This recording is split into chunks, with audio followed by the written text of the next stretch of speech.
Bonjour à tous, donc comme prévu, je vais faire quelques petits tutoriels vidéo pour essayer de passer en revue toutes les notions les plus importantes qu'on a pu voir sur le logiciel robot.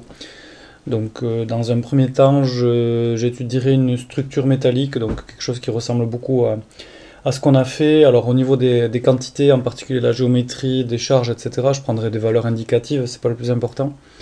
Et ensuite je traiterai donc une petite structure en béton armé. Donc on lance le logiciel robot. Voilà, donc généralement on tombe sur une première fenêtre avec des raccourcis, et puis si on veut avoir accès à toutes les options, on clique sur Avancer. Donc je rappelle ici rapidement différentes options de calcul en fonction de ce qu'on veut faire.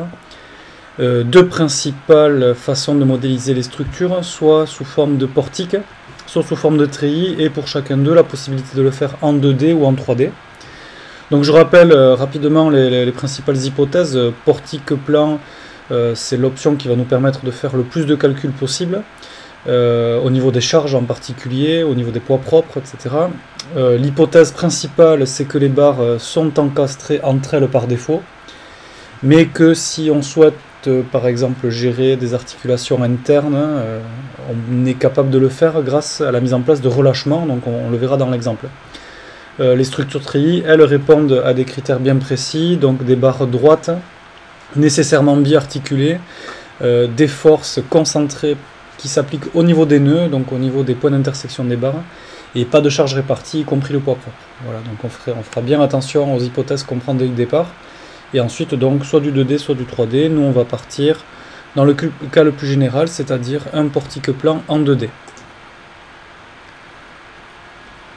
Donc une fois qu'on rentre sous le logiciel robot, comme je vous l'avais conseillé plusieurs fois, la première chose à vérifier, c'est les hypothèses de travail. Donc on va dans Outils, Préférences de la ferme, et on va régler dans un premier temps tout ce qui est unités. Donc dans les unités, vous allez pouvoir choisir vos unités de dimension, et en particulier les unités de dimension de la structure, donc c'est-à-dire celles que vous allez utiliser pour rentrer la géométrie de votre structure. Une unité de force qui peut être pratique. Bon, je vais rester en kilonewton, certains préfèrent travailler en décanewton, c'est selon chacun.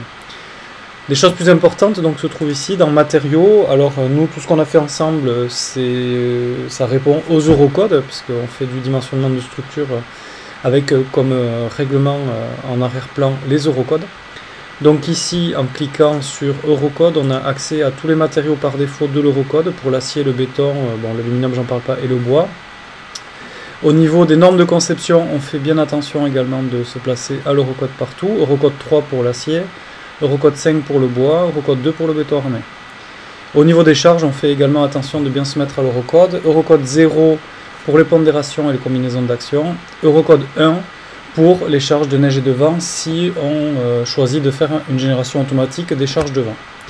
Donc on clique sur enregistrer les paramètres par défaut, et puis donc ensuite on valide.